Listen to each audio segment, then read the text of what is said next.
Good morning students.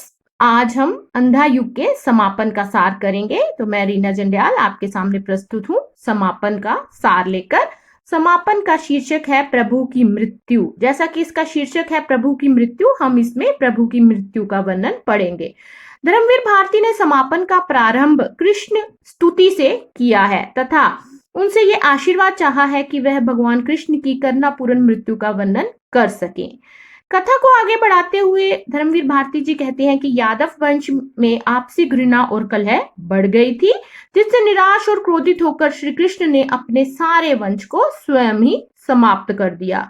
इस विनाश के बाद वे थके हुए थे और महासागर के किनारे प्रभास वन में एक छायादार पीपल के वृक्ष के नीचे आकर आराम करते हैं। तभी वहां एक शिकारी आता है जो दूर से कृष्ण के पैर को एक मृग का मुख समझकर उस पर अपना वाण चला देता है और इस प्रकार यहाँ पर गांधारी का शाप सत्य सिद्ध होता है कि कृष्ण प्रभु होते हुए भी पशुओं की भांति मारे जाते हैं। संजय दूर से ये देखकर बहुत कोशिश करता है कि वह शिकारी को सत्य बता सके, पर झुलसी टांगों के कारण वह शिकारी तक नहीं पहुंच पाता है और इस तरह वाण लगते ही प्रभु की मृत्यु हो जाती है। और प्रभु की मृत्यु होते ही संसार के सारे नक्षत्र बुझ जाते हैं, चारों तरफ अंधकार छा जाता है। यह देखकर अश्वत्थामा अति प्रसन्न होता है, परंतु आश्चर्य की बात यह हुई कि वाण लगते ही कृष्ण के पैर से वैसा ही गंदा रक्त निकला जैसा अश्वत्थामा के घावों से निकलता था और इसके निकलते ही अश्वत्थामा की सारी पीड़ा समाप्त हो गई।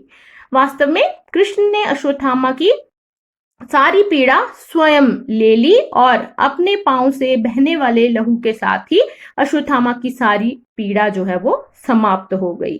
युजुत्सु की आत्मा ने कृष्ण की इस मृत्यु को जब कायरों की मृत्यु बताया तो ये सुनकर शिकारी ने उन्हें बताया कि श्री कृष्ण की मृत्यु कायरों की मृत्यु नहीं है। वह बताता है कि उसका नाम जरा है और पिछले जन्म में वह वृद्ध याचक था जिसे अश्वत्थामा ने मारा था। अश्वत्थामा ने उसको मारकर जो पाप किया था, कृष्ण ने उस पाप को अपने ऊपर ले लिया था और वृद्ध याचक की प्रेतात्मा से कहा था कि प्रेत योनि से मुक्त होकर तुम एक शिकारी बनकर मेरा वध करोगे, जिससे कि अश्वत्थामा पाप मुक्त हो जाए। अश्वत्थामा ने उसे मारकर जो हत्या का पाप किया था, उस हत्या के पाप को कृष्ण अपने ऊपर ले लेते हैं और शिकारी से ये कहते हैं कि तुम मुझे मारकर अश्वत्थामा को उस पाप से मुक्त करोगे। यह सुनकर अश्वत्थामा कृष्ण को प्रणाम करता है और उसके मन में कृष्ण के प्रति आदर और आस्था का जन्म होता है। शिकारी बात बताता है कि कृष्ण ने कहा था कि ये मेरा मरण नहीं बल्कि रूपांतरण मात्र है, यानी कि मैं मरूंगा नहीं बल्कि केवल अपना रूप बदलूंगा। जब तक मैं इस धरती पर रहा सबका दायित्व अर्थात सबकी जिम्मेदारी अपने ऊपर संभाले रहा। अब मैं अपना दायित्व सबको सौंपकर जा रहा हूँ। जब जब आने वाली पीढ़ियां सभी परिस्थितियों से जूझकर मर्यादा, साहस और ममता के साथ पिछले ध्वंसों पर नव निर्माण करेंगी, तो ऐसे क्षणों में मैं बार बार जीवित हो उठूंगा। प्रभु की मृत्यु के साथ ही इस धरती पर द्वापर युग की समाप्ति हुई और कल युग का आरंभ हुआ।